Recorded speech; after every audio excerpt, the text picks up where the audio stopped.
محبت نیلا موسم ہمارا گھرانہ شہر کے انتہائی متمول اور با اثر گھرانوں میں شمار ہوتا تھا۔ بابا بطور کمشنر ریٹائرڈ ہونے کے بعد باپ دادا کی وسیع و عریض زمینوں کے انتظامات سنبھالتے تھے۔ یہ اور بات تھی کہ وہ کبھی پکے زمیندار نہ بن سکے اور ان کے اندر چھپا ایک سخت بیوروکریٹ ان کی شخصیت پر ہمیشہ نمایاں اور حاوی رہا تھا۔ امی خود ایک بہت بڑے زمیندار کی بیٹی تھی اور ان کے اندر پڑھی لکھی جاگیردارانیوں کی تمام خصوصیات موجود تھی۔ انگلش ادب میں ماسٹرز بھی ان کا کچھ نہیں بگاڑ پایا تھا۔ ہم 3 بھائی اور 1 بہن سمیت یہ خوشحال گھرانہ زندگی کی مخصوص ڈگر پر رواں دواں تھا۔ بابا کے رابطے ملک کے انتہائی اہم سیاستدانوں سے ہمہ وقت رہتے تھے اور ہمارے ڈرائنگ روم میں ہر شام بابا کی بیٹھک ملک کے موجودہ حکمران طبقے کے وزیروں سے رہتی تھی۔ مجھے بچپن سے ہمیشہ اس بات پر حیرت رہی تھی کہ ملک میں حکومتیں تو بدلتی رہتی تھیں لیکن بابا کی بیٹھک میں وہی چند مخصوص چہرے روپ بدل کر موجود رہتے تھے۔ شاید بابا کی دوستی ہی ایسے سیاستدانوں سے تھی جو ہر حال میں اقتدار کے پالنے میں جھولتے رہتے تھے۔ شاید اسی لیے انہوں نے اپنے سب سے بڑے بیٹے سجاد اور بیٹی مدیحہ کی شادی بھی انہی حکمران خاندانوں میں کروا دی تھی۔ میری بہن مدیحہ سندھ کے ایک بہت با اثر خاندان میں بیاہی گئی تھی جو کہلاتے تو سندھ کے تھے لیکن ان کی نئی نسل نے پاکستان کو دارالحکومت سے زیادہ کبھی دیکھا بھی نہ تھا۔ مدیحہ بھی اسلام آباد میں ہی رہائش پذیر تھی۔ سجاد بھائی کی شادی بھی پنجاب کے عمرہ خاندان کی بیٹی سے ہو چکی تھی اور میری بھابھی ابرینا کو ہر وقت اس بات کی فکر کھائی جاتی تھی کہیں کسی بھی موقع پر ان کا اونچا خاندان ہمارے خاندان سے نیچا ثابت نہ ہو جائے۔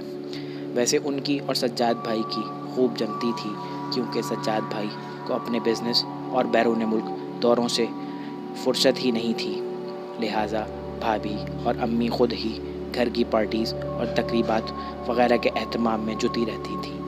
اب رہ گئے میں یعنی حماد امجد صاحب اور مجھ سے چھوٹا اور گھر بھر کا لاڈلا عباد، تو ہم دونوں ہی کو گھر کے ان ہنگاموں اور شور شرابوں سے کوئی دلچسپی نہیں تھی۔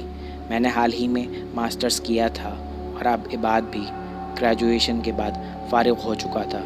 مجھے شروع ہی سے زندگی کو باقاعدہ کسی منصوبہ بندی کے تحت گزارنے کی عادت نہ تھی، اس لیے بابا کے لاکھ کہنے کے باوجود میں ان کے کاروبار میں اب تک ان کا ہاتھ بٹانے میں اپنا دھیان نہیں لگا پایا تھا اور اس بات پر بابا آج کل مجھ سے ناراض بھی رہتے تھے۔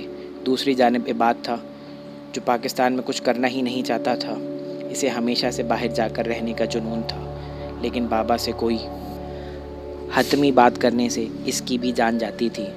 ہمارے گھر میں آئے روز کسی نہ کسی بات کو بہانہ بنا کر پارٹی دی جاتی تھی۔ کبھی کبھی میں سوچتا ہوں ہم امیروں کے پاس خوشی منانے کے بہانے اس قدر کم کیوں ہوتے ہیں۔ شاید کہیں پڑھی ہوئی یہ بات سچ ہی تھی۔ امیروں کا یہ خیال غریب زیادہ خوش رہتے ہیں اتنا ہی غلط ہے جتنا غریبوں کا یہ گمان امیر ان سے زیادہ خوش ہے۔ آج بھی ہمارے گھر میں ایک پارٹی تھی۔ بہانہ یہ تھا سجاد بھائی کے اکلوتے بیٹے نے آج پہلا سپارہ ختم کر لیا تھا۔ ہم امیر گھرانوں میں دوسروں کی دیکھا داکھی آج کل بچوں کو باقاعدہ کسی مولوی صاحب سے شام کو سپارہ پڑھوانے کا فیشن بھی زوروں پر تھا، یا پھر شاید اس کے پیچھے بابا کی بچپن کی سخت تربیت اور دادا کی مخصوص پرورش کا ہاتھ تھا۔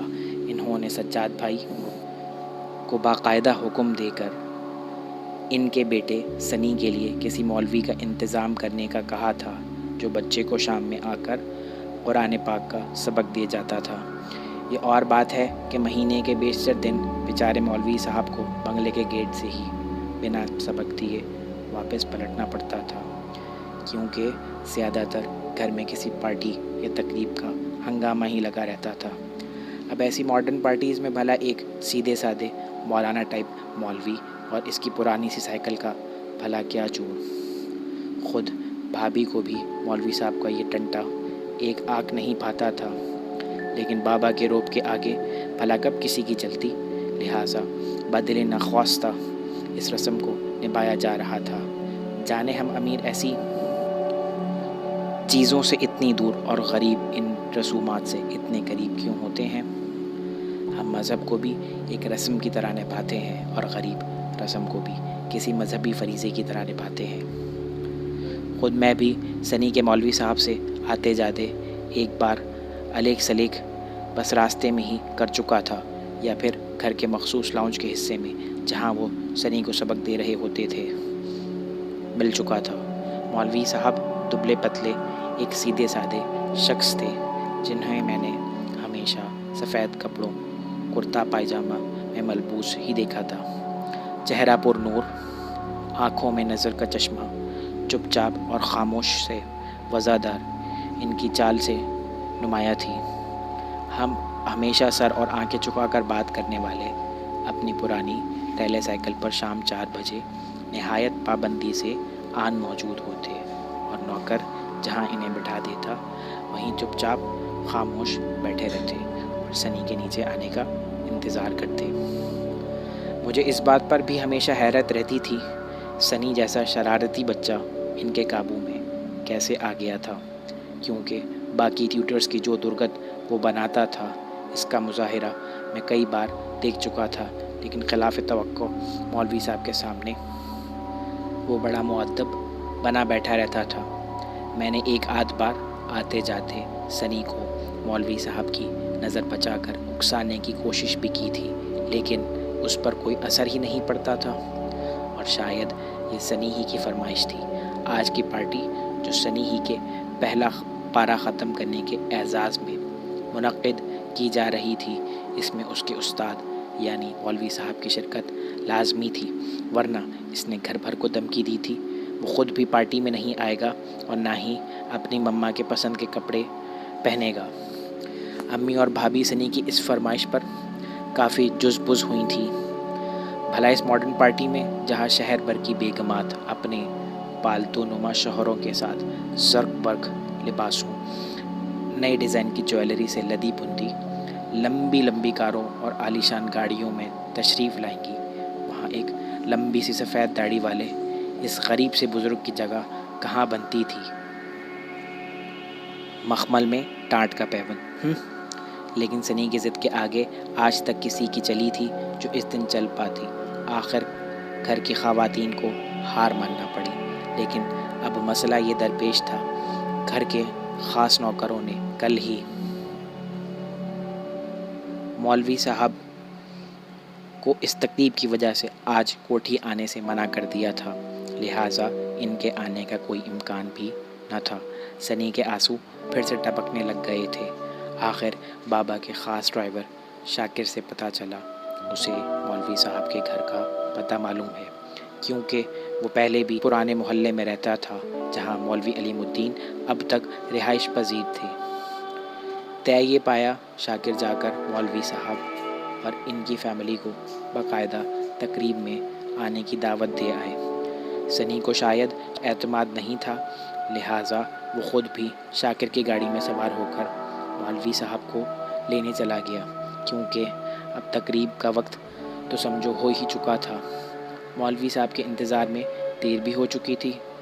میں اس وقت اپنے کمرے میں بیڈ پر پڑا سستی سے سامنے رکھے ٹی وی کے چینل بدل رہا تھا، جب چھوٹے عباد نے میرے کمرے کا دروازہ کھولا۔ ہے بگ بی، کیا نیچے آنے کا ارادہ نہیں ہے؟ پارٹی شروع ہو چکی ہے۔ عباد ہمیشہ کی طرح آج بھی شام کی پارٹی کے لیے باقاعدہ سوٹ اور میچنگ بو میں ملبوس تھا۔ اسے دیکھ کر میری بے ساختہ ہنسی نکل پڑی۔ تم تو اس طرح تیار ہو کے نیچے جا رہے ہو جیسے آج ہی تمہارے رشتے کا فائنل اعلان کر دیا جائے گا۔ عباد نے میری بات سن کر برا سا منہ بنایا۔ کم آن بگ بی، آپ بھی نا، you know I always remain well dressed. میں نے ریموٹ سے ٹی وی آف کیا اور تکیہ عباد کی طرف پھینکا۔ خوب جانتا ہوں میں تمہاری اس خوش لباسی کو۔ ضرور کسی نئی محبت کے استقبال میں یوں بن ٹھن کر ہال میں جا رہے ہو۔ مجھے یہ سمجھ میں نہیں آتا، یہ سارے شہر کی لڑکیاں کیا آشوب چشم کی بیماری سے دوچار ہیں؟ ورنہ بھلا کوئی تمہاری جانب دیکھتی ہی کیوں؟ عباد ہنسا، گھر کی مرغی دال برابر، آپ سب گھر والے بھلا میری قدر کیا جانیں؟ بہرحال اب آپ بھی دیر نہ کریں، کمشنر صاحب کا حکم ہے کہ سب لوگ نیچے موجود ہونے چاہیے۔ میں اور عباد تنہائی میں بابا کو کمشنر صاحب کے نام سے پکارتے تھے۔ میں جھنجھلا سا گیا، اف کیا مصیبت ہے یار، ایک بچے کی معصوم سی رسم کشائی کو اس قدر دکھاوا اور بڑھاوا دینے کی کیا ضرورت تھی؟ دنیا میں ہزاروں لاکھوں بچے روزانہ پورا قرآن کریم ختم کرتے ہیں، حفظ کر لیتے ہیں، لیکن کہیں بھی یوں اس کا ڈھنڈورا پیٹا نہیں جاتا۔ اور پھر ایسے موقع پر اس طرح کی پارٹی، میں تو فیڈ اپ ہو گیا ہوں یار، بات سمجھانے کے انداز میں بولا۔ Come on big B, be a support, میں جانتا ہوں یہ صرف دکھاوا ہے، لیکن کسی اور کی نہیں تو صرف سنی کی خوشی کے لیے ہی آ جائیں۔ آپ جانتے ہیں وہ آپ سے کس قدر اٹیچڈ ہے۔ یہ بات دروازہ بند کر کے چلا گیا۔ وہ جانتا تھا میں سنی کی خوشی کے لیے پارٹی میں ضرور شرکت کروں گا، چاہے اوپری دل سے ہی صحیح۔ شاید ہماری زندگی کے 90% فیصلوں میں ایسے ہی کسی لاڈلے کا بھرم رکھنا بنیادی شرط ہوتی ہے۔ ہم بہت تھوڑی زندگی خود اپنے آپ کے لیے جی پاتے ہیں، زیادہ تر تو دوسروں کا بھرم رکھنے میں ہی بسر ہو جاتی ہے۔